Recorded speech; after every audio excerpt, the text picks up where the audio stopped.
Hello everyone, Loserkiller here, and it's time for the fourth and final part of our 10th video on the Abyss MOC series, so it's the end of the first wave. And as you can see, it's time to finish Aynh, so well, it's time to build it because we have already seen all of its parts, so the legs, the arms, and finally the body, and well, it's time to put everything together and just see how it looks. And also, it will be time to do a little summary, or if you prefer, a little conclusion. So also excuse me if you see some of my hair in the in the shot. I'm just going to attach these parts together. Okay, and this one. All right, so that's it for the first leg, and it's time to move on to the second leg. So it's the left one with the little Matterhorn, which is a little maybe too curious, if I can say so, and which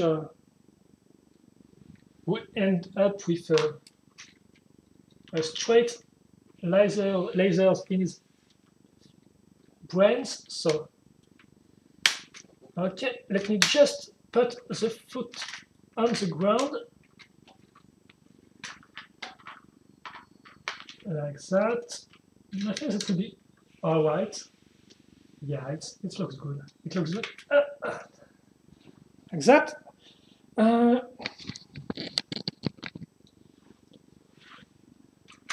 now it's time to move on to the arms, in fact. So,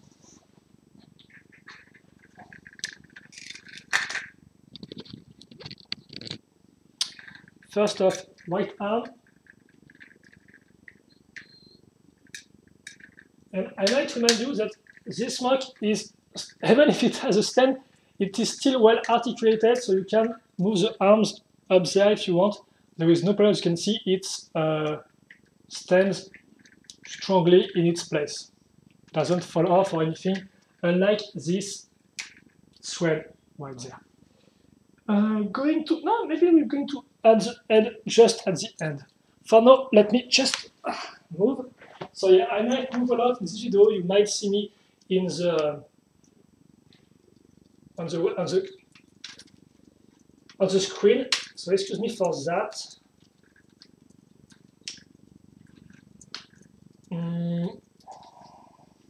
Yeah, okay, it's good.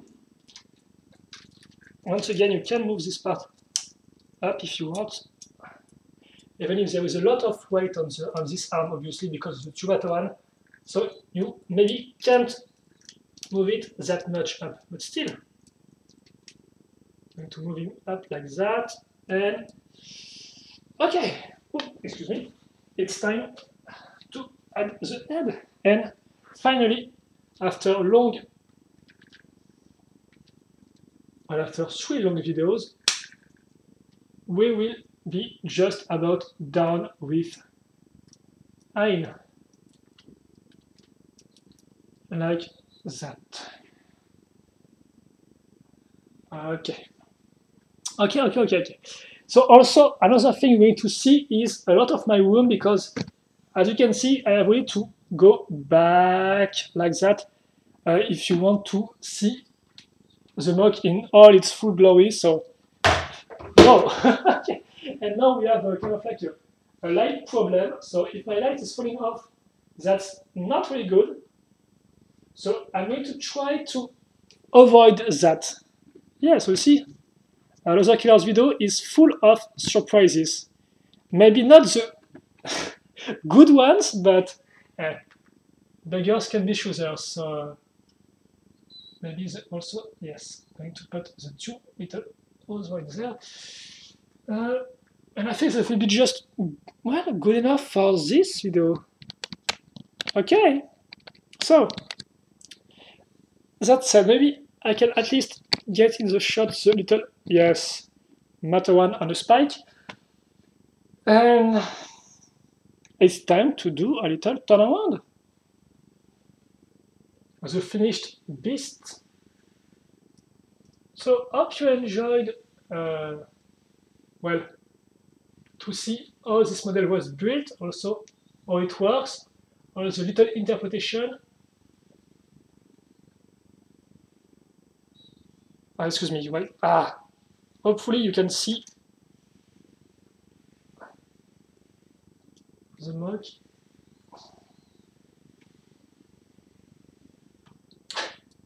I have to say that's where this stand comes in handy, because of its big base plate at the base, you can really move him around with no help. But apart from that, it looks like it's just tilting on one side, which is really weird.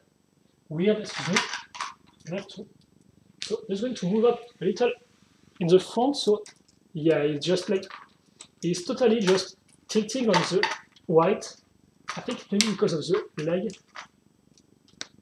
So I'm going to just adjust the leg 2 seconds, excuse me, 2 seconds. Yeah. Like that.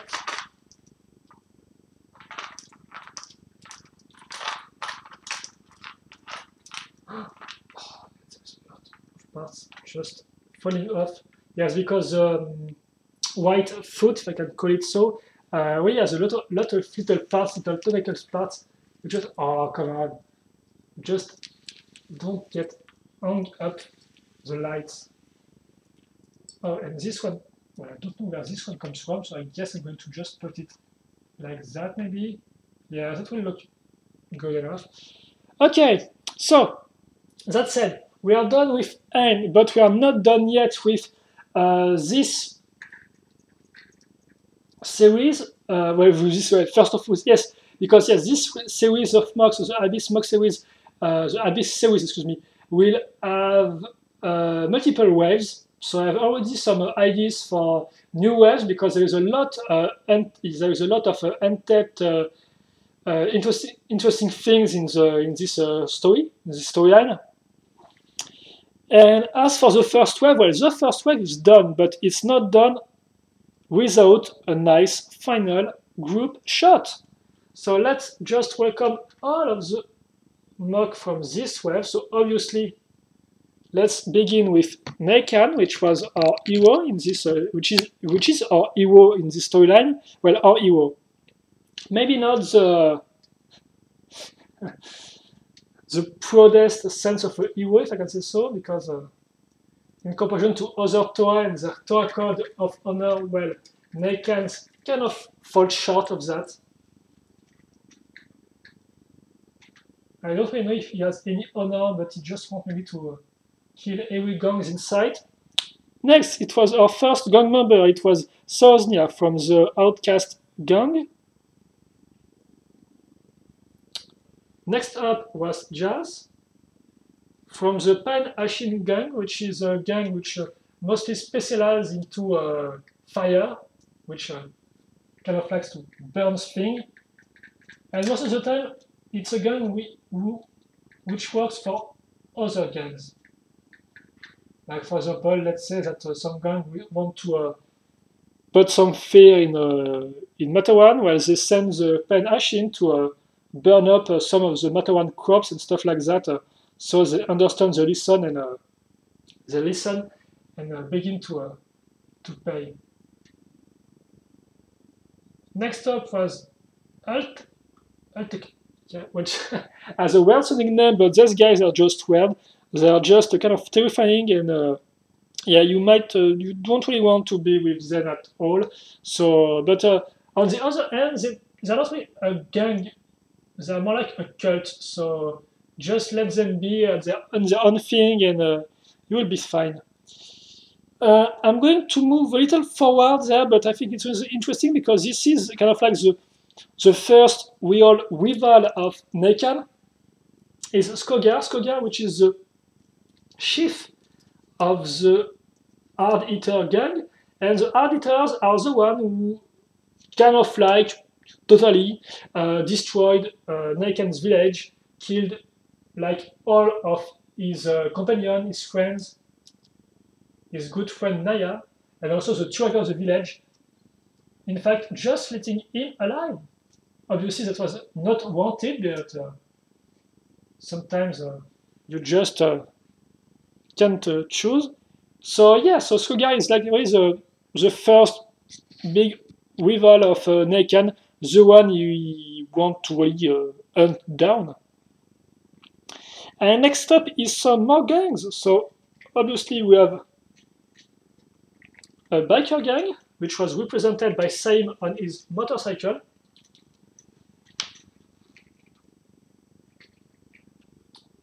Like that. And finally, we have 3 MOCs left.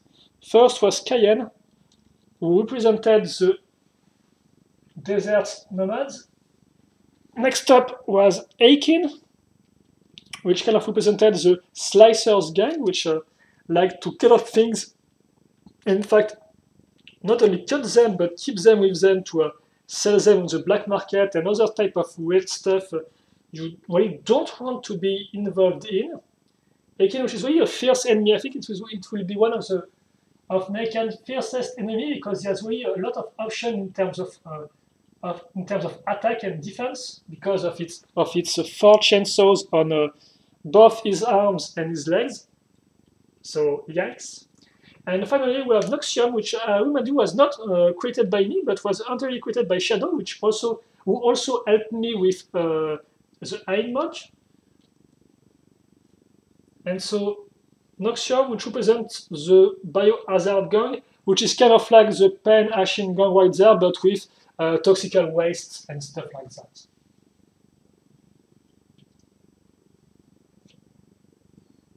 Okay, so it's all of them together. The first wave of creation, the first wave of the Abyss series. And so, like I said, this first wave is called the beginning of the end. So Naken was the beginning, and Aynh was the end. In fact, he is the end.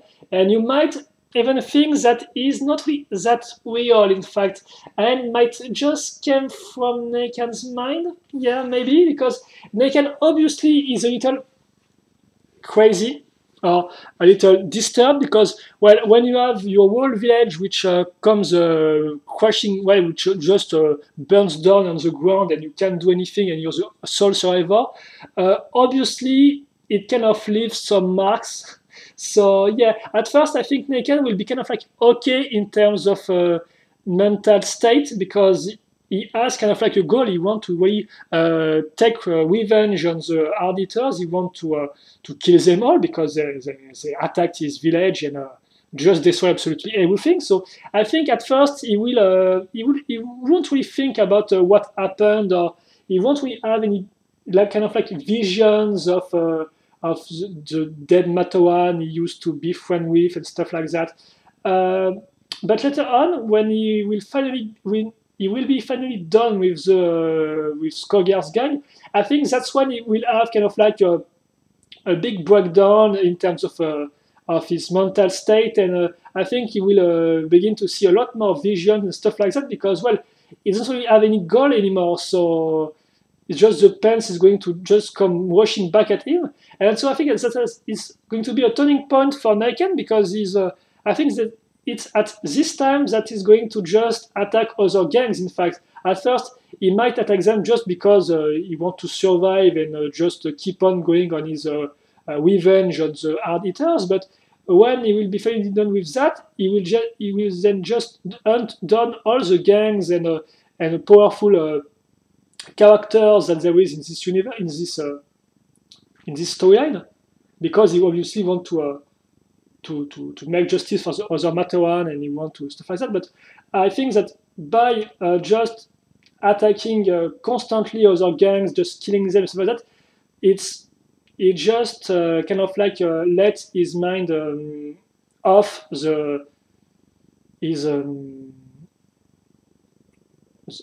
it just kind of how to say that, it allows him to just let pass the visions and stuff like that. So because when he's obviously on the hunt, he is always trying to defend himself, killing, always trying to survive. So he has always his mind busy on something. But when there is no more killings, he has this how to say that?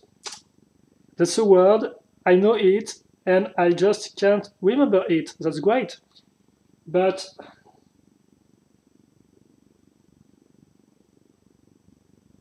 Oh yes, it just doesn't want to come back. So I'm just going to have to move on. But yes, I think that and that's during this phase where you're just killing things and stuff like that. That is going to just discover new gangs which are even more brutal and more crazy than the last one. I think it's just going to go completely berserk and completely just have a totally mental breakdown. So yes.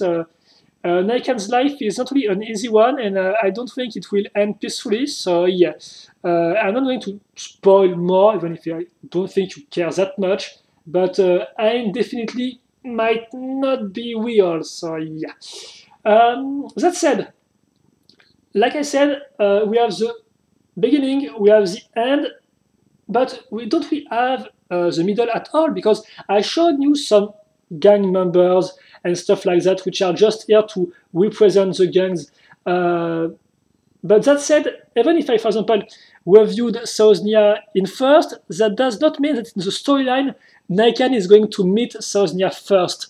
It just means that she's there, but there is a lot to do in this Abyss series, and also you have to know that at first I had ideas for like 17 gangs, and I just like created 8 of them in the time frame I had before the exhibition way back in 2012. So this means that there is a lot of gangs that I still want to create. Obviously, even the already existing one, I want to keep on creating members for them because, like I said, even if they represent their gangs, there is a lot of other members. Obviously, I mean the auditors are just not one person, but there is a lot of other characters. So yeah, hopefully I will be able to make some more waves in the Abyss series because I really want to. I think it's really an interesting wave. Obviously, the story itself is not the most original or anything like that, but I think it has a lot of potential because you can really create a lot of different things. For example, if you want to create raids, well, you can just create a gang which use raids as a means of moving. So yeah. And I have in fact some ideas for some later waves, but and I think the first one I'm going to do after this one, when I have time, will be a wave with just the beginning of the beginning, meaning I will try to build Naikan in his Mataran form. I will build also the Tuaga, which was the chief of Naikan's village. I will build the other Matawan of Naikan's village, which were all killed. Also, I want to build the 2 members of the Hard Eaters gangs, which first attacked Naikan's village before the whole gang just came through and attacked the whole village. And also, kind of like I want to also build some Toa because in the storyline of at the beginning of Abyss, there is some Toa which want the Matawan or the village to pay them in order for the Toa to protect them, but the village, or at least the Tuaga, says that, well, it's a no-no, and she was a Toa before, so she knows that the Toa are not supposed to ask money in order to defend villages, so they reject the decision, but then they are attacked, and when they are first attacked by the Hard Eaters just kill one Matawan. Then the Tuaga just give in and decide to pay the Toa so that they can defend them. But then when the Hard Eaters attack again, there is no Toa to be found, in fact. There is no Toa at all. They do not come to save them or anything like that. And I will also mark this Toa, I think, in this second wave of Abyss. I think it will be a team of 4 Toa, and that will be just fine. And I think that Naikan will also want to get his revenge against this Toa, which were just about the money and not really about protecting or defending Matawan at all. So I talked a lot, excuse me, but I hope it was interesting for those who might be interested in this series, because yes, there is a storyline behind it, and yeah, I think that's all. So hope you enjoyed. Feel free, obviously, to post questions or comments about Aynh, or even feel free to tell me which MOC you like the most in this first series, in this first wave of Abyss. I will happily read your MOC. It's always a pleasure to read MOCs and questions and answers and stuff like that. So don't be shy, and feel free to post any comments or questions you might have. That said, hope you enjoy this first wave. Hope you will be there for other series of MOCs. I have some still on the back burner, so hopefully they will be uploaded soon. But in the meantime, hope you enjoyed, and see you later. Bye-bye.